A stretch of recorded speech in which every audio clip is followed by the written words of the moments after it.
Ready হৈ গৈছে rajma. Everyone নমস্কাৰ, মই শাৰমিন। আপোনালোক সকলোকে মোৰ ইউটিউব চেনেল শাৰমিন কিচেন এণ্ড ব্লগলৈ স্বাগতম জনাইছোঁ। আশা কৰোঁ আপোনালোক সকলোৱে ভালে আছে। মই ইয়াত ৰাজমা লৈছোঁ। মই আজি ৰাজমা কাৰী বনাম। একেবাৰে কম সময়তে প্ৰেছাৰ কুকাৰত দি কেনে বনাম। আপোনালোকে এনেকৈ ঘৰত বনাই খাব পাৰিব। মই ইয়াত ৰাজমা লৈছোঁ। ৰাজমাটো মই ৰাতি ভিজাই থৈছিলোঁ। আপোনালোকে 2-3 ঘণ্টা আগতে ভিজাই থৈ ৰান্ধিব পাৰিব। মই ৰাজমাটো বনাবৰ কাৰণে এইটো আদা নহৰু আৰু কেঁচা জলকীয়া পেষ্ট, নিমখ, ধনিয়া গুড়ি, এইটো সৰু ইলাইচি ডাঙৰ ইলাইচি মই থেতালি লৈছোঁ, হালধি গুড়ি, জলকীয়া গুড়ি, জিৰা গুড়ি আৰু এইটো এটা পিঁয়াজ কাটি লৈছোঁ। আপোনালোকে আগলৈ ভিডিঅ'টো চাই থাকক মই কেনেকৈ বনাওঁ।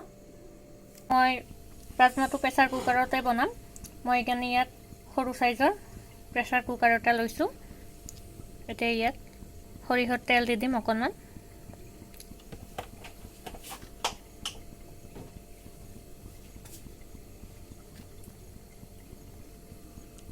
মই সৰিয়হৰ তেলটো অকণমান দিছোঁ।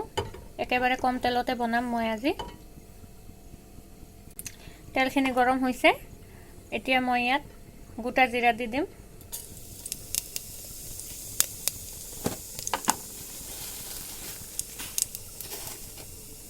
অকণমান কালি জিৰা,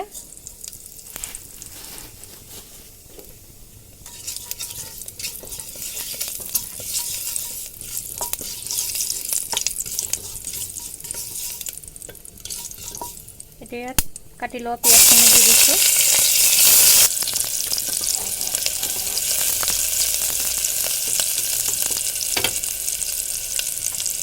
মই ৰাজমাত নাৰিকল দি দিম। নাৰিকলটো অপশ্যনেল হয়, মই দি দিছোঁ।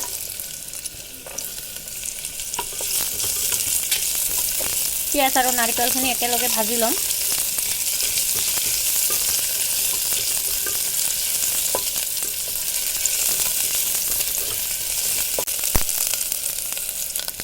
নাৰিকল আৰু পিঁয়াজখিনি ভাজা হৈ গৈছে। এতিয়া ইয়াত আদা নহৰু আৰু জলকীয়া পেষ্টটো দি দিম।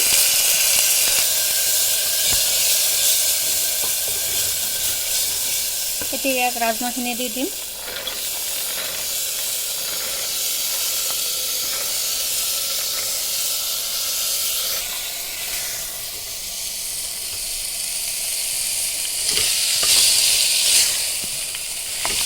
গোটেইখিনি একেলগে 5 মিনিটমান ভাজি ল'ম।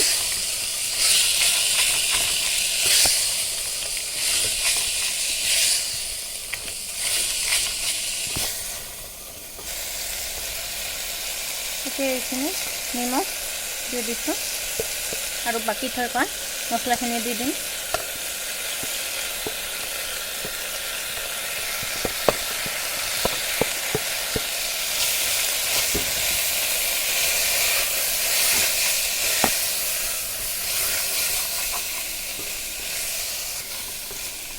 আপোনালোকে ইয়াত বিলাহীও দিব পাৰে, মই বিলাহী দিয়া নাই।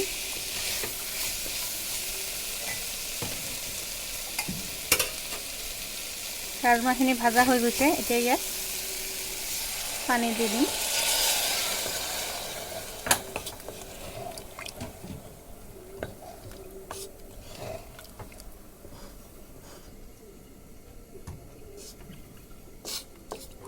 কুকাৰৰ ঢাকনিটো লগাই দিম।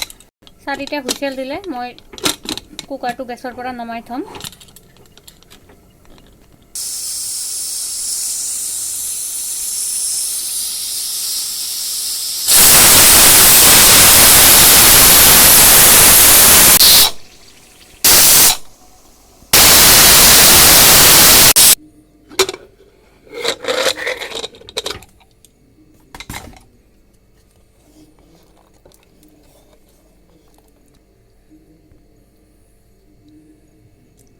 ৰাজমাখিনি সিজি গৈছে।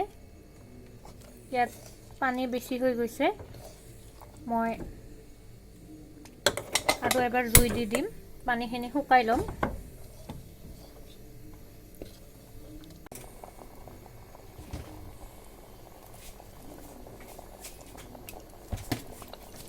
ধনিয়া পাত কাটি দি দিম।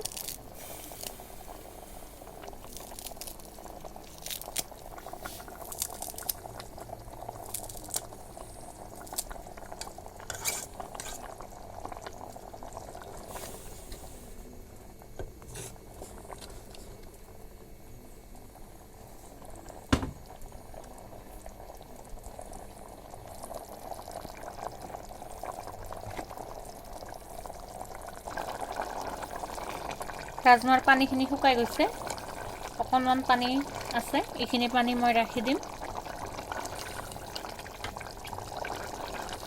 কুকাৰটো এতিয়া জুইৰ পৰা নমাই ল'ম।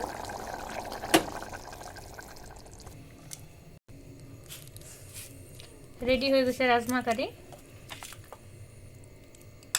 আপোনালোকে ভিডিঅ'টো চাই কেনে পালে কমেণ্টত জনাব,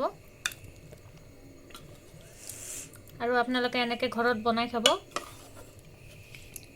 মোৰ ভিডিঅ'টো চাই ভাল পালে লাইক কমেণ্ট এণ্ড শ্বেয়াৰ কৰি দিব, আৰু আপোনালোকে যোনে যোনে ছাবস্ক্ৰাইব কৰা নাই প্লিজ আপোনালোকে ছাবস্ক্ৰাইব কৰি দিব, আৰু কাষত থকা বেল আইকনটো ক্লিক কৰি দিব, যাতে মই যেতিয়া নতুন নতুন ভিডিঅ' আপলোড কৰোঁ আপোনালোকৰ তাতে নটিফিকেশ্যন যাব আৰু আপোনালোকে অতি সহজে দেখা পাব। মোৰ আজিৰ ভিডিঅ'টোত ইমানখিনিয়ে। লগ পাম আকৌ নেক্সট ভিডিঅ'ত। ভালে থাকক, সুস্থ থাকক তাৰে কামনা কৰিছোঁ। মোৰ ভিডিঅ'টো শেষলৈকে চোৱাৰ কাৰণে আপোনালোকক ধন্যবাদ জনাইছোঁ। আল্লাহ হাফিজ।